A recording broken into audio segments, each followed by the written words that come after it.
Hello students. आज के हमारे लेक्चर का जो टॉपिक रहेगा वह रहेगा टाइप्स ऑफ एम्ब्रियो सैक, यानी कि भ्रूण कोश की प्रकार। जैसा कि हम अपने पिछले लेक्चर्स के अंदर बात कर चुके हैं कि किस प्रकार से फीमेल गैमेटोफाइट या मादा युग्मोद्भिद का परिवर्धन या विकास होता है।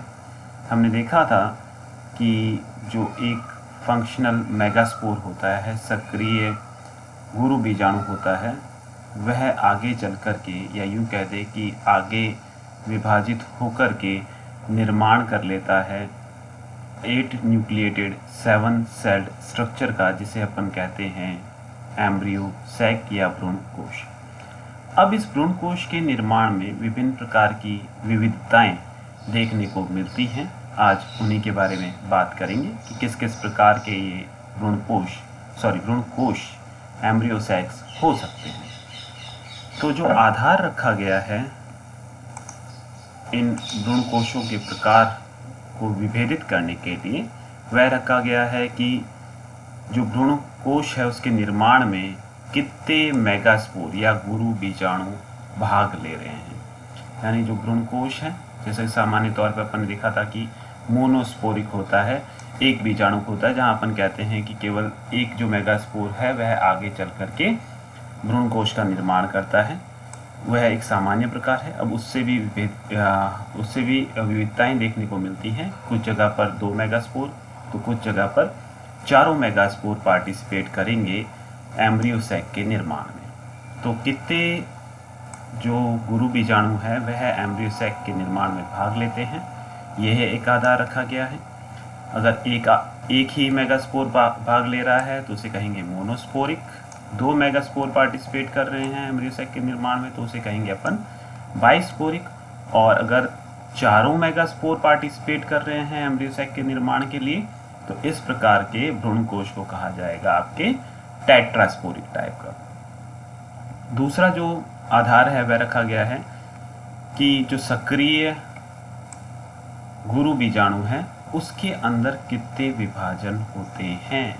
यानी कि जो सक्रिय गुरु बीजाणु है उसमें 1 विभाजन होता है, 2 होते हैं, 3 होते हैं। इस आधार पर भी जो एम्ब्रियो सैक है उसको अलग अलग भागों में या अलग अलग प्रकारों में विभेदित किया गया है, उसके बारे में भी अपन बात करेंगे। और साथ ही साथ जो तीसरा आधार रखा गया है वह रखा गया है कि organisation of nucleus in the mature embryo sac, यानी कि जो परिपक्व भ्रूणकोश होता है उसके अंदर किस प्रकार से जो केंद्रक है वह अभिविन्यासित रहते हैं, यह भी एक आधार रखा गया है एम्ब्रियो सैक को विभिन्न प्रकारों में विभेदित करने के लिए।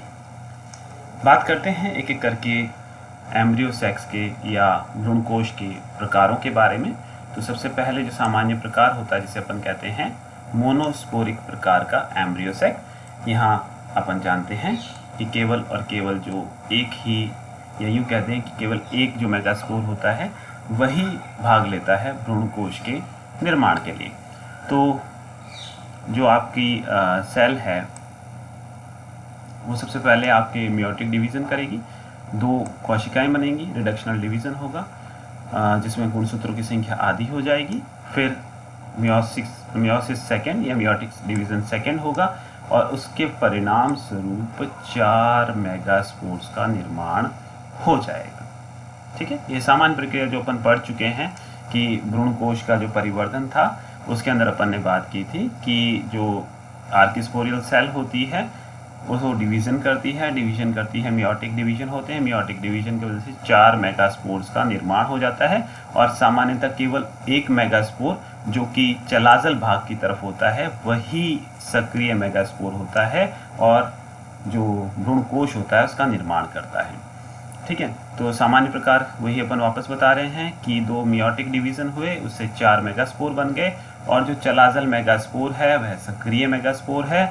इसके अंदर 3 माइटोटिक डिवीज़न होंगे, 3 समसूत्री विभाजन होंगे, समसूत्री विभाजन 1, समसूत्री विभाजन 2 और समसूत्री विभाजन 3। अब इस 3 समसूत्री विभाजन से क्या होगा कि पहले समसूत्री विभाजन से 2 कोशिकाएं बन गई, 1 से 2 बन गई, 2 केंद्रक बन गए। तो अब दूसरे समसूत्री विभाजन से 2 से 4 केंद्रकों का निर्माण हो जाएगा। और तीसरे समसूत्र विभाजन से 8 केंद्रकों का निर्माण हो जाएगा। अब इस 8 केंद्रकों में से 3 जो केंद्रक हैं यह आपस में मिल करके निर्माण कर लेंगे आपके किसका, प्रतिमुखी कोशिकाओं का। 2 बना देंगे केंद्रीय कोशिका, सेंट्रल सेल जिसे अपन कहते हैं, और जो 3 केंद्रक हैं यह अभिविन्यासित होकर के बना देंगे आपके एग एपरेटस या अंड उपकरण, जिसके अंदर 2 सिनर्जिड्स होंगे और 1 अंड कोशिका होगी। तो ये एक सामान्य प्रकार है। इस सामान्य प्रकार के जो एम्ब्रियो सैक के परिवर्धन को या प्रकार को कहा जाता है आपके मोनोस्पोरिक, और मोनोस्पोरिक में भी ये प्रकार होता है पॉलीगोनम टाइप सो तो पॉलीगोनम टाइप का एम्ब्रियो सैक होता है। ये 8 केंद्र की अवस्था होती है जो कि सामान्य रूप से देखी जाती है, और इसमें जो चलाजल मेगास्पोर होता है, यानी कि वह मेगास्पोर जो उपस्थित रहता है चलाजा की तरफ, वह सक्रिय मेगास्पोर होता है और ये 3 माइटोटिक डिवीजन करता है, जैसा कि अपन ने बात की, जिससे 7 सेल्ड 8 न्यूक्लिएटेड एम्ब्रियो सैक का निर्माण हो जाता है। वहीं इसमें जो दूसरी विविधता देखने को मिलती है मोनोस्पोरिक एम्ब्रियो सैक में, वो होती है ओइनोथेरा प्रकार का एम्ब्रियो सैक। अब जो ओइनोथेरा प्रकार का एम्ब्रियो सैक होता है ये होता है केवल और केवल 4 न्यूक्लिएटेड। अब विविधता कहाँ देखने को मिलती है कि यहाँ पे जो सक्रिय मेगास्पोर होता है वह माइक्रोपाइलर होता है, यानी कि चलाजल के स्थान पर जो माइक्रोपाइलर मेगास्पोर है वह सक्रिय होगा। तो यहाँ चलाजल मेगास्पोर सक्रिय ना होकर के केवल और केवल जो माइक्रोपाइलर मेगास्पोर है वह सक्रिय होगा, और शेष जो तीनों है वह डिजेनरेट हो जाएंगे, ये तीनों नष्ट हो जाएंगे। यह सक्रिय मेगास्पोर के रूप में कार्य करेगा। अब दूसरी विविधता ये आई कि इस जो फंक्शनल मेगास्पोर आपका है, जिसे आप कह रहे हो कि किस तरफ है, माइक्रोपाइलर साइट के अंदर है, इसके अंदर केवल और केवल कितने विभाजन होंगे, 2 माइटोटिक विभाजन होंगे। अब 2 माइटोटिक विभाजन से क्या होगा, पहले से यह अवस्था आ जाएगी जहाँ पे आपके पास में अब कितने 2 केंद्रक हैं, ठीक है, पहले माइटोटिक डिवीजन से, और फिर इसके बाद में दूसरा माइटोटिक डिवीजन होगा जिससे ये अवस्था आ जाएगी, ठीक है। अब इस स्टेज के अंदर क्या होगा कि यहाँ से इसके अंदर जो केंद्रकों का अभिविन्यास होता है वो इस प्रकार से होता है कि यहाँ पे 3 जो केंद्रक हैं वह मिलकर के बना लेते हैं अंड उपकरण को, यानी 2 ये केंद्रक और 1 ये केंद्रक, ये मिलकर के बनाएगा अंड उपकरण को। अंड उपकरण में 2 आपके सिनर्जिड्स रहेंगी और 1 अंड कोशिका रहेगी, तो उसका निर्माण कर लेते हैं। और जो 1 केंद्रक बचा वह कार्य करता है सेंट्रल सेल के रूप में, केंद्रीय कोशिका के रूप में। तो यहाँ पे केंद्रीय कोशिका में केवल 1 केंद्र की अवस्था देखने को मिलेगी आपको, जबकि तो 3 केंद्रक होते हैं वो मिल करके अंड उपकरण का निर्माण कर लेते हैं। यहाँ देख सकते हैं कि ये 4 कोशिकी, यानी यहाँ 7 कोशिकी अवस्था देखने को नहीं मिलेगी आपको, सिर्फ 4 कोशिकाएं देखने को मिलेंगी, 2 सिनर्जिड्स, 1 एग सेल और 1 सेंट्रल सेल, ठीक है। देख सकते हैं 3 तो एग एपरेटस के अंदर चले जाएंगी और 1 पोलर न्यूक्लियस बन जाएगा या सेकेंडरी न्यूक्लियस बन जाएगा, और इसके अंदर जो एंटीपोडल्स हैं, प्रतिमुखी कोशिकाएं हैं, वो पूर्ण रूप से अनुपस्थित रहती हैं। नेक्स्ट अपन बात करते हैं बाइस्पोरिक प्रकार के एम्ब्रियो सैक की। अब यहाँ पे क्या विविधता देखने को मिलती है कि एम्ब्रियो सैक का जो डेवलपमेंट होता है वो एक डायाड से होता है, ठीक है। फर्स्ट मियोटिक डिवीजन के बाद में जो डायाड बनता है, यानी कि जो अवस्था अपने को यहाँ पे देखने को मिलती है, उसी से डायाड जो फर्स्ट मियोटिक डिवीजन के बाद बनता है, उसी से आगे चल करके निर्माण होता है एम्ब्रियो सैक का।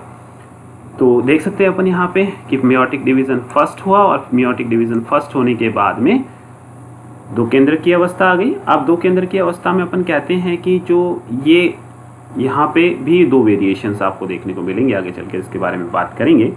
अब इनमें से एक है वो डिजेनरेट हो जाएगा और एक फंक्शनल रहेगा डायाड।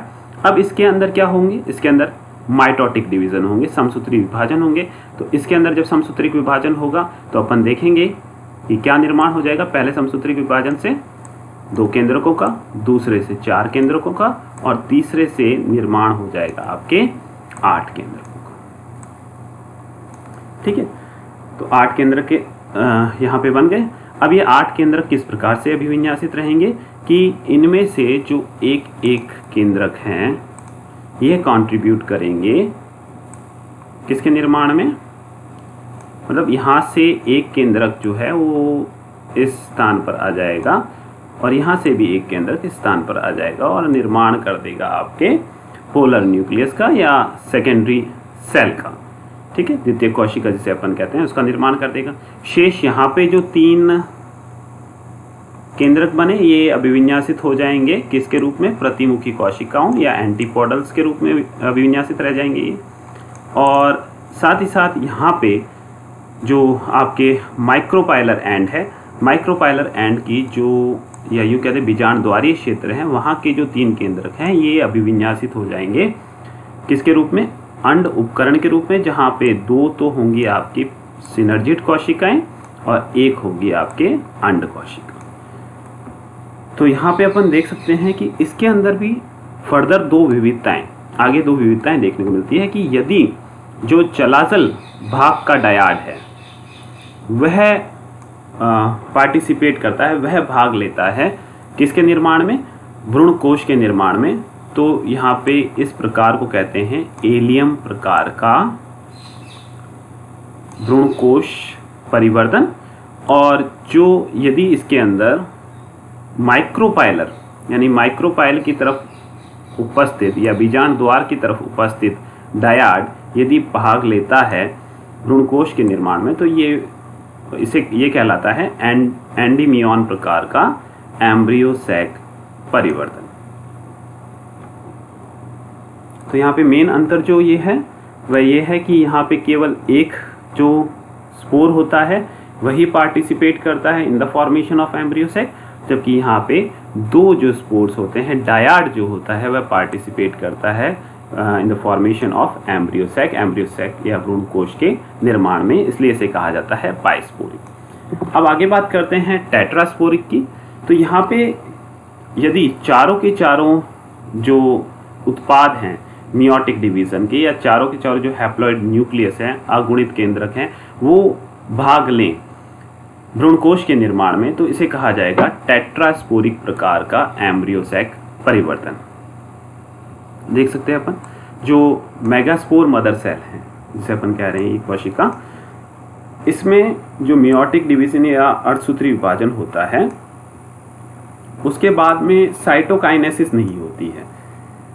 साइटोकाइनेसिस कहा जाता है आपके कोशिका द्रव्य विभाजन को। ये कोशिका द्रव्य यानी अलग अलग कोशिकाओं का निर्माण नहीं होता है, चारों जो केंद्रक है वो एक ही स्थान पर पड़े रहते हैं और इन्हें कहा जाता है कोइनोमेगास्पोर। ठीक है, इन्हें कहते हैं अपन कोइनोमेगास्पोर। कोइनोमेगास्पोर का मतलब हो गया कि 4 जो अगुणित केंद्रक हैं वो एक ही कोशिका के अंदर उपस्थित हैं। अब जो चारों के चारों अगुणित केंद्रक हैं या कोइनोमेगास्पोर हैं वह भाग लेते हैं एम्ब्रियो सैक या भ्रूणकोश के परिवर्तन में। अब इसके अंदर अलग अलग प्रकार की विविधताएं देखने को मिल सकती हैं। बात करेंगे एक एक करके इन विविधताओं के बारे में। तो सबसे पहली जो विविधता है वो बात करते हैं अपन एडोक्सा टाइप का जो एम्ब्रियो सैक डेवलपमेंट है उसकी।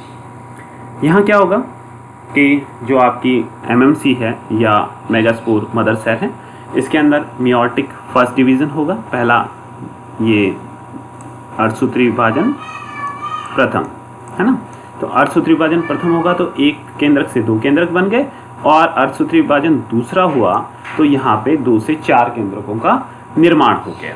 तो 2 से 4 केंद्र की अवस्था यहाँ पे आ गई। अब इन केंद्रकों के अंदर क्या होगा, फिर से आपके समसूत्री विभाजन होगा। तो समसूत्री विभाजन यदि होगा तो इससे क्या होगा, समसूत्री विभाजन पहला समसूत्री विभाजन हुआ, इससे 4 से 8 केंद्रक निर्मित हो गए। अब इन 8 केंद्रकों में से 4 तो हैं माइक्रोपाइलर एंड की तरफ और 4 ही केंद्रक हैं चलाजल भाग की तरफ। अब इन चारों में से 4 माइक्रोपाइलर में से एक केंद्रक चला जाएगा केंद्रीय भाग की तरफ और एक जो केंद्रक है जो चलाजल भाग में उपस्थित है ये भी आ जाएगा केंद्रीय भाग की तरफ और बना लेगा द्वितीयक केंद्रक। तो देख सकते हैं यहाँ पे जो सेंट्रल सेल है वो डिप्लॉयड है। इसके अतिरिक्त जो 3 केंद्रक उपस्थित हैं किस तरफ, माइक्रोपाइलर एंड की तरफ, वो व्यवस्थित या अभिविन्यासित हो जाएंगे 2 सिनर्जिड्स के रूप में और 1 अंड कोशिका के रूप में। और 3 केंद्रक जो उपस्थित हैं चलाजल भाग की तरफ वो बना लेंगे आपके 3 एंटीपोडल कोशिकाएं। तो इस प्रकार से जो विन्यास है इनका वो समानता रखता है पॉलीगोनम प्रकार के विन्यास से। जो सामान्य प्रकार का एम्ब्रियो सैक देखने को मिलता है पॉलीगोनम प्रकार, उसी प्रकार की से अभिविन्यासित रहते हैं केंद्रक तथा कोशिकाएं। परंतु यहाँ पे एक के स्थान पर चारों के चारों जो न्यूक्लियस हैं या कोइनोमेगास्पोर हैं वो भाग लेते हैं एम्ब्रियो सैक या भ्रूणकोश के निर्माण के अंदर। दूसरा प्रकार अपन देखते हैं जो है आपके प्लम्बैगो प्रकार का। अब इसके अंदर क्या विविधता देखने को मिलती है इसकी बात करते हैं। तो यहाँ पे मियोसिस फर्स्ट हुआ, अर्धसूत्री विभाजन प्रथम हुआ, 2 केंद्रक बन गए, द्वितीय अर्धसूत्री विभाजन हुआ, 4 केंद्रक बन गए या कोइनोमेगास्पोर बन गए। अब इन कोइनोमेगास्पोर में क्या हुआ, समसूत्री विभाजन हुआ। तो इस समसूत्री विभाजन से क्या हो गया, आपके 4 से 8 केंद्रकों का निर्माण हो गया। ठीक है। अब इन 8 केंद्रकों की व्यवस्था या अभिविन्यास क्या है कि 2 तो माइक्रोपाइलर एंड की तरफ हैं, 2 चलाजल भाग की तरफ हैं और 2 पार्श्व मतलब 2 का जो पेयर है वह पार्श्वीय है। ठीक है। आगे चल करके इनमें क्या होगा कि इन केंद्रकों में से प्रत्येक में से एक केंद्रक आ जाएगा केंद्रीय भाग की तरफ और ये निर्माण कर देगा एक टेट्राप्लॉइड यानी चतुर्गुणित सेंट्रल सेल का। देख सकते हैं अपन यहाँ पे चतुर्गुणित सेंट्रल सेल का निर्माण कर देगा। हर एक में से एक केंद्र कहाँ जाएगा, सेंटर की तरफ आ जाएगा और जो द्वितीयक कोशिका है वो होगी आपके चतुर्गुणित, 4 अगुणित केंद्रक मिलकर के उसका निर्माण करेंगे। इसके बाद में हर एक जो पेयर था उसमें से एक एक केंद्रक तो कोशिका के सेंट्रल में आ गया, सेंट्रल भाग में आ गया और द्वितीयक कोशिका का निर्माण कर गया। अब जो एक एक केंद्रक बचा है पार्श्वीय भाग में और एक जो बचा है आपके चलाजल भाग की तरफ, ये तीनों के तीनों जो होते हैं ये है एक्सेसरी अंड कोशिकाओं का निर्माण कर लेता है। ठीक है। और जो एक केंद्रक बचा आपके माइक्रोपाइलर एंड की तरफ, यह विन्यासित होकर के निर्माण कर लेगा अंड कोशिका का। तो यहाँ पे सिनर्जिड्स का पूर्णतः अभाव होता है। तो इस प्रकार का जो एम्ब्रियो सैक है वो कैरेक्टराइज होता है सिनर्जिड्स की अनुपस्थिति से। साथ ही साथ यहाँ पे किसी भी प्रकार की प्रतिमुखी कोशिकाएं नहीं पाई जाती है क्योंकि ये तीनों जो हैं ये आपके एक्सेसरी एक्स सेल्स के रूप में कार्य करती हैं। यहाँ किसी प्रकार की प्रतिमुखी कोशिकाएं नहीं होती हैं, यहाँ पे किसी प्रकार की सिनर्जिड्स नहीं देखने को मिलती हैं। इसी में अपन एक और प्रकार की बात करते हैं जिसे कहा जाता है पीनिया प्रकार का एम्ब्रियो सैक। अब इसमें क्या वेरिएशन देखने को मिला कि यहाँ पे जो आपके 8 कोशिकीय अवस्था है, इस 8 कोशिकीय अवस्था 8 केंद्र की अवस्था है। इस 8 केंद्र की अवस्था में क्या होगा, आपके दूसरा समसूत्री विभाजन होगा। अर्धसूत्री प्रथम, अर्धसूत्री सेकंड, 4 केंद्रक, फिर समसूत्री प्रथम 8 केंद्रक, समसूत्री द्वितीय 16 केंद्रक। तो अब हर एक जो आपके केंद्रक का जो गुच्छा है, ग्रुप है, उसके अंदर अब केंद्रकों की संख्या कितनी हो गई, वह हो गई 4। तो इस प्रकार में तो थे आपके 2 केंद्रक और क्योंकि यहाँ पे समसूत्री विभाजन एक और हो गया है तो यहाँ पे 8 केंद्रक की जगह पे 16 केंद्र की अवस्था हो गई। तो जो एक समुच्चय है केंद्रक का उसके अंदर आपके 4 केंद्रक उपस्थित हैं। अब इनमें आगे इनकी अभिविन्यास क्या रहेगा कि इनमें से प्रत्येक में से एक जो केंद्रक है वो केंद्रीय भाग में आकर के द्वितीय कोशिका या सेकेंडरी सेल का निर्माण कर लेगा। अब इसी प्रकार से कह सकते हैं कि यहाँ पे भी जो द्वितीय कोशिका होती है वह चतुर्गुणित होती है, टेट्राप्लॉइड होती है। इसके अलावा जो आपके पार्श्वीय समुच्चय है केंद्रकों का, जिसमें अब 3 केंद्रक बचेंगे, एक केंद्र क्योंकि केंद्रीय कोशिका के निर्माण में चला गया, तो अब 3 केंद्रक तो यहाँ बच गए और 3 केंद्रक ही बच गए आपके चलाजल भाग की तरफ। तो ये 3 केंद्रकों का समुच्चय यहाँ पे बच जाएगा। इसके बाद में जो एम्ब्रियो सैक या भ्रूणकोश के परिवर्धन के समय पूर्ण रूप से नष्ट हो जाएगा, डीजनरेट हो जाएगा उसके परिपक्वन के समय, और साथ ही साथ अब कह सकते हैं कि यहाँ किसी प्रकार की प्रतिमुखी कोशिकाएं भी उपस्थित नहीं होंगी आपके चलाजल भाग की तरफ। जबकि जो माइक्रोपाइलर भाग है, यहाँ पे जो 3 केंद्रक बचे हैं अपने, वह 3 केंद्रक अभिविन्यासित होकर के निर्माण कर लेंगे आपके 2 सिनर्जिड कोशिकाओं का और 1 अंड कोशिका का। नेक्स्ट जो प्रकार है एम्ब्रियो सैक का, वह है आपके पेपरोमिया टाइप का एम्ब्रियो सैक।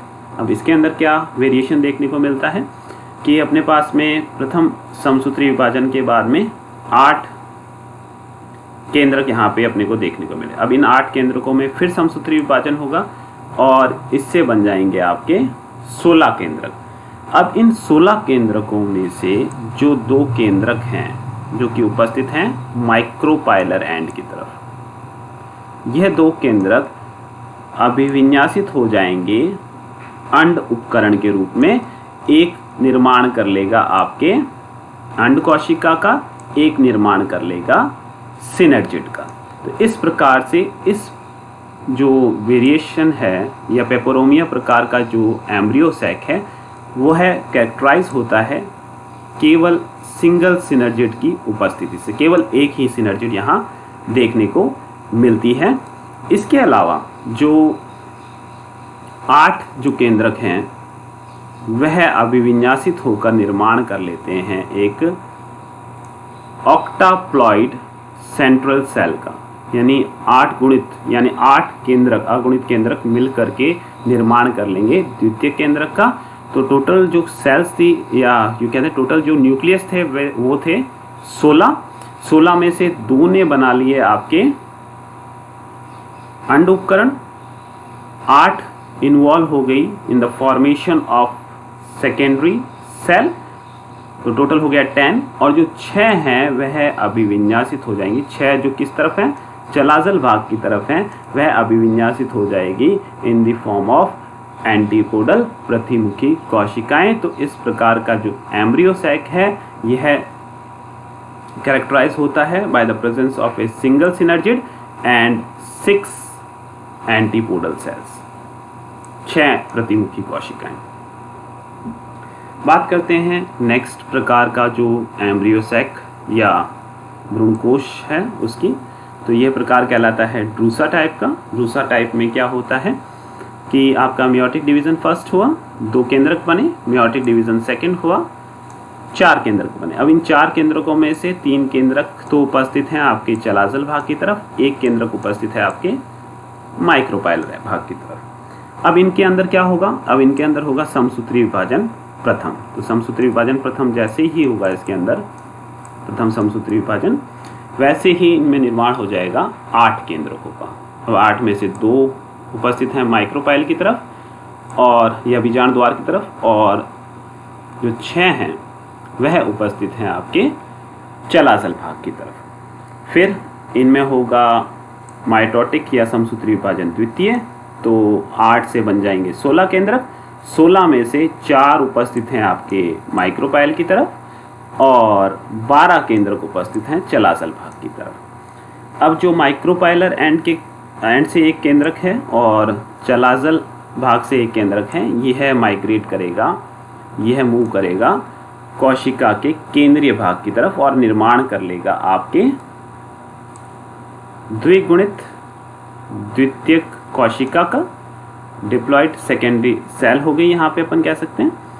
और अब जो 3 केंद्रक बचे हैं बीजांड द्वारीय क्षेत्र की तरफ, यह अभिविन्यासित हो जाएंगे अंड उपकरण के रूप में।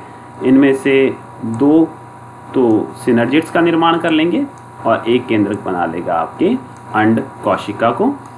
जबकि जो 11, क्योंकि एक इधर माइग्रेट कर गई और जो 11 आपके केंद्रक बचे चलाजल भाग की तरफ, यह प्रतिमुखी कोशिकाओं के रूप में अभिविन्यासित हो जाएंगे।